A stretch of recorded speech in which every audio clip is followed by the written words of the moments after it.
Hello everyone, you're about to hear a short synopsis of the film Prisoner of War. Enjoy. Japan, 1950. Former RAF pilot James Wright entered Dazo and approached Sensei. The man knew his father. He had met him in a prisoner of war camp. The Japanese didn't like this foreigner, so he ordered his students to attack Wright. However, the powerful fighter easily dispersed the karatekas. Sensei decided it was time to stop the carnage. Stop. Why did you come here? We are transported to 1942, to the Philippine island of Bataan. During an air battle, Wright's plane was shot down. The pilot managed to eject. In the morning, a detachment of Japanese soldiers went to search for him. Wright buried his comrades and hid behind a tree with a knife. The Briton brutally killed 2 soldiers and fled into the depths of the forest. However, he was soon surrounded and forced to throw away his weapon. The plump commander was about to execute Wright on the spot, but quickly changed his mind and ordered the prisoner taken to the camp. This camp was run by Lieutenant Colonel Ida, the priest sensei from the dojo. The commander ordered the pilot beheaded, and he was taken back into the forest. The 2 guards stepped aside, leaving Wright alone with the chubby man. The Brit wasn't ready to die just yet, so he freed himself and slaughtered each of the guards one by one. Wright went on the run again, but soon found himself trapped, suspended above the ground. What a Groundhog Day, the soldier thought as he was brought back to the commander. This time, the prisoner was much more intriguing, having single-handedly slaughtered the entire squad.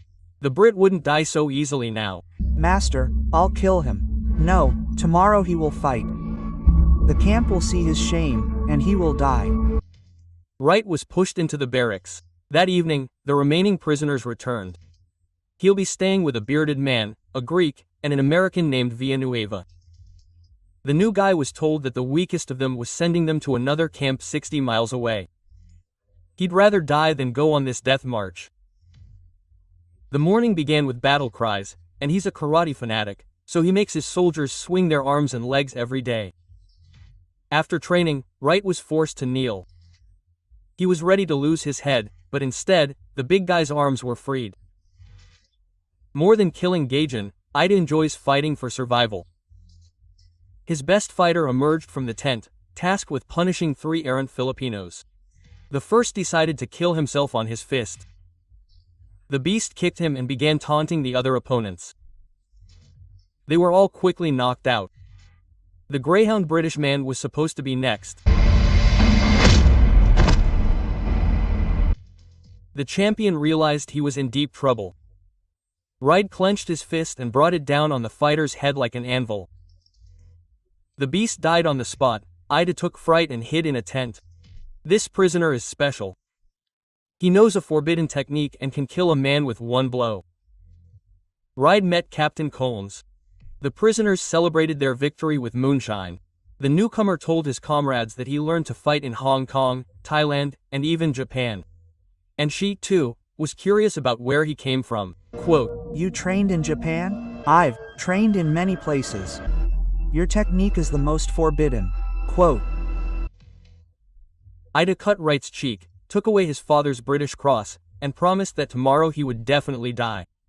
In the morning, Super Fighter was brought into the arena. He would fight against 3 of Ida's best students at once. But it turned out that Wright didn't seem to notice them. The Briton beat his opponents until they were no longer able to stand on their feet.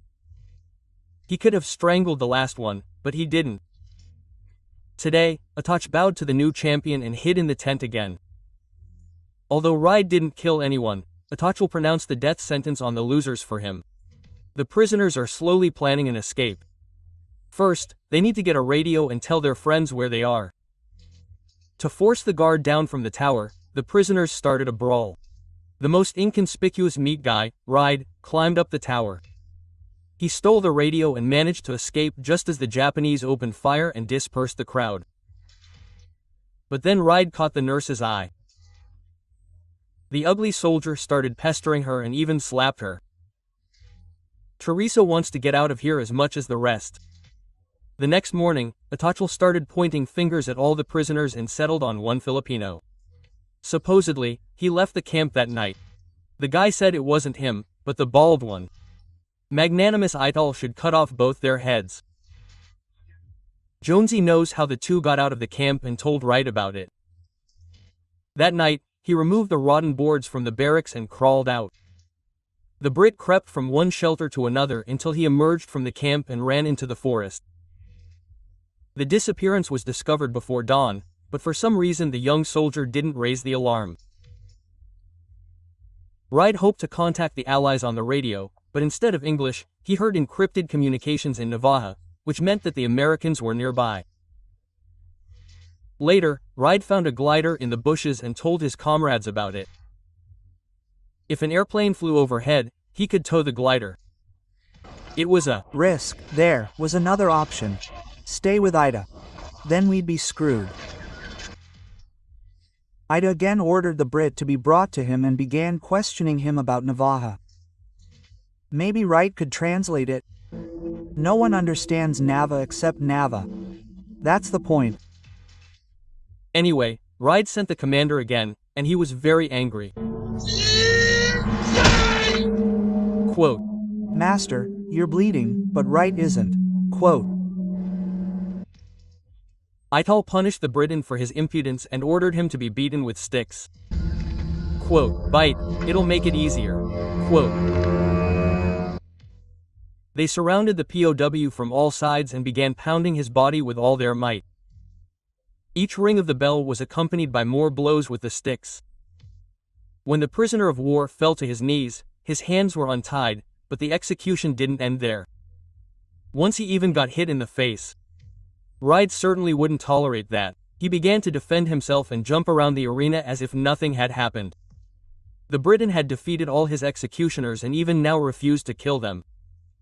Captain Enda knocked out the horsemen, and Italo became so arrogant that he personally executed half a dozen prisoners. Wright woke up 2 days later in a hospital tent. Usually, only wounded Japanese are sent here, but Ida ordered that the Briton be patched up as well. The next time Wright woke up, he heard gunshots. Ida reported that a public execution was taking place outside. Today you rest, but what about tomorrow? Tomorrow I die. Yes, I know. Quote. Wright declared that he would rather have all his fighters gone than lose. Suddenly, a series of explosions rang out. The Americans would arrive soon. However, if that happened, it would be like committing suicide. All his soldiers, and, of course, the prisoners, would be sent to the next world. That night, Wright went into the jungle not alone, but with Gabriel. However, he caught the eye of one of the guards. Wright knocked him out. Gabriel slit his throat. But they spared the young soldier. He was the only one who treated them well. The young man raised the alarm only after the prisoners returned to the barracks. Captain Collins was blamed for yesterday's attack on the guard. I know he wasn't alone. It was me. Wright claimed he was walking around the camp yesterday. But the captain was caught red-handed. An exhausted prisoner was dumped next to Wright. Ida demanded to demonstrate a forbidden move on him, kill the poor guy with one blow. The man refused, and so the Filipino was simply shot. Today, Collins will have to fight for his life. This brute has his own fighting style. He attacks his opponents just as well as Wright. He even rips out the throat of one of them. Given Collins's obvious advantage, the fight was stopped. All the prisoners were herded back into the barracks.